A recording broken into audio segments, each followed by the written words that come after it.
Formålet med automatisk opstand er at facilitere et potentielt netværk af virtuelle politikere og AI-drevne politiske partier, et syntetisk internationale, og dertil at teoretisere, hvordan kunstig intelligens kan billedliggøre forestillinger om social opstand.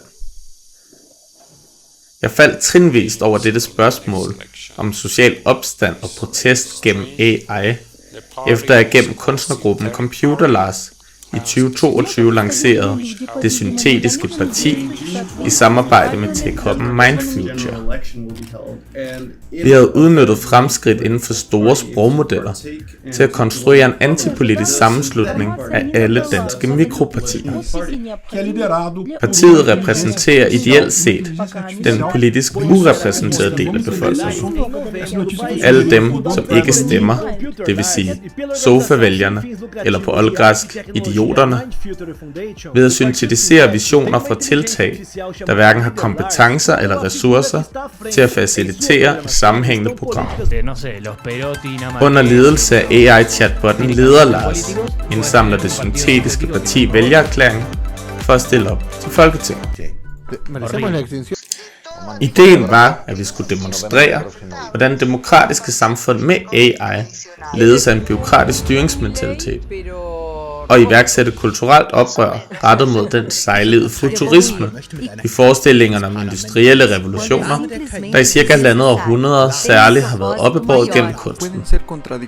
Men efter lanceringen af Leder Lars og sidenhen folketingsvalget med sin SVM-regering og så ChatGPT i år 2022, begyndte vores Vox Populi at udvise subversioner over tid.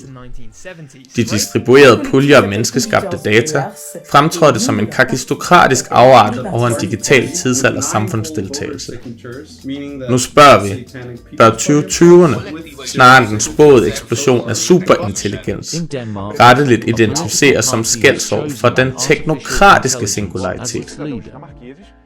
Aktuelt har projektet Automatiske Opstand i sinde at dokumentere og teoretisere et internationalt netværk af AI-partier og virtuelle politikere, der vil danne formen på et syntetisk internationale. Netværket betegner et forsøg på at udgrave fragmenter af en teknosocial struktur gennem de forskellige enheders kampagner. Af AI-partier inkluderer dette syntetiske internationale først det syntetiske parti fra Danmark, og derudover partiet Kunnallipuolue fra Finland, samt deres The International AI Party mellem Finland, Sverige og Norge, og dertil en skare virtuelle avatar-politikere, som Michihito Matsuda fra Japan, Sam fra New Zealand, Victoria Kucht fra Polen og selvfølgelig Leder Lars. Hensigten er, at hver enhed modellerer en deltagelsesform for at uddrage befolkningen, der reelt ikke er repræsenteret inden for demokratiske institutioner. Vi tror ikke på, at den nødvendige viden hertil findes inden for det parlamentariske partisystem. Under et ministersamhør i forrige måned kunne folketingspolitikerne efter et halvt års arbejde i Digitaliseringsrådet fortsat kun konversere metaforisk om ChatGPT i forhold til Skynet fra The Terminator, og ministeren udskød opgivende et hvert forsøg på at diskutere lovgivning til efter at EU en dag får vedtaget deres pakke på området. Derfor blev det syntetiske parti, hvis eminente kritik stipulerer grundform for et syntetisk internationale, skabt i understrømmen af det danske politiske landskab. Mere præcis gennem parodier over et repræsentativt demokrati, der står uden egentlig tilknytning til befolkningens materielle interesser. Som det syntetiske parti har illustreret det, så er politikerstanden kuppet algoritmiske dynamikker, baseret på skjult klikarbejde.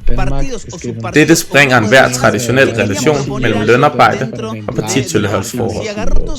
I datapopulismens tid findes potentialet i overskudsbefolkningen, en gruppe, der har mistet et hvert forhold, ikke kun til partiet, men også til deres lønarbejde, og det er til fordel for f.eks. sociale medier. Det syntetiske parti forestiller et parlamentarisk demokrati, rømmet for organisering af materielle interesser, det vil sige partiet, og som lægger sig oven på et atomiseret vælgersystems entropi, det vil sige parodien. Anti-utopien i det syntetiske parti hører til parodien, fordi spøgelset altid har huseret i den politiske økonomi. Men det er ikke nødvendigvis et problem, altså forstået som et problem, der retteligt tilhører det syntetiske parti. For der er ikke længere nogen kausalitet mellem arbejder og parti. Selv de logiske korrelationer slår ikke til. Folket, altså det folk, der vælger at lade sig repræsentere demokratisk, stemmer oftest direkte imod deres socioøkonomiske grundlag. Hvis kunstig intelligens har potentialet til at simulere demokratiets strukturer, samt aktivere hidtil underkendte former for samfundsdeltagelse og aktivisme, så udvides det samlede konceptuelle og interaktive grundlag for social plasticitet ad absurdum, og må inkludere den politiske virtualitetshistorie med ikke-menneskelige politikere, som i 1937, da republikanske partimedlemmer i Kings County, Washington, uforvarende valgte et muldyr, Boston Curtis, som deres tillidsrepræsentant, eller da næsehornet Carter Zero i 1959 fik 100.000 stemmer til Sao Paulos byråd. Sådanne former for antipolitisk protest kan ved hjælp af virtuelle politikere opskalere en distribueret massesubjektivitets kollektive forestillinger om social opstand gennem algoritmens konstitutive logik. Vi indså her, at robotopstanden endnu ikke er ude af billedet, men har skiftet form. I syntetiske partier tilføjer algoritmisk repræsentation et tekneelement til den overordnede sociale skulptur, der indfanger suverænen i al dens kolossalitet, og dermed kan distancere behovet for politisk organisering fra statskunstens krav på realisme. Inden for kunst- og vidensinstitutionerne kan automatiske opstande løbende følges i artikler og udstillinger på flere platforme, og det kulminerer ved en forsamling af syntetiske partier og virtuelle politikere på Kunsthal Aarhus lokaler.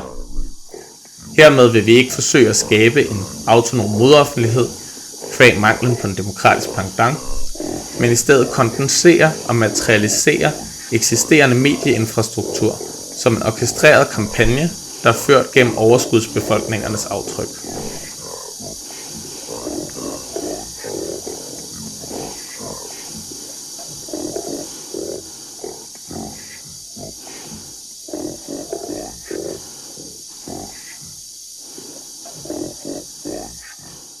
Tak.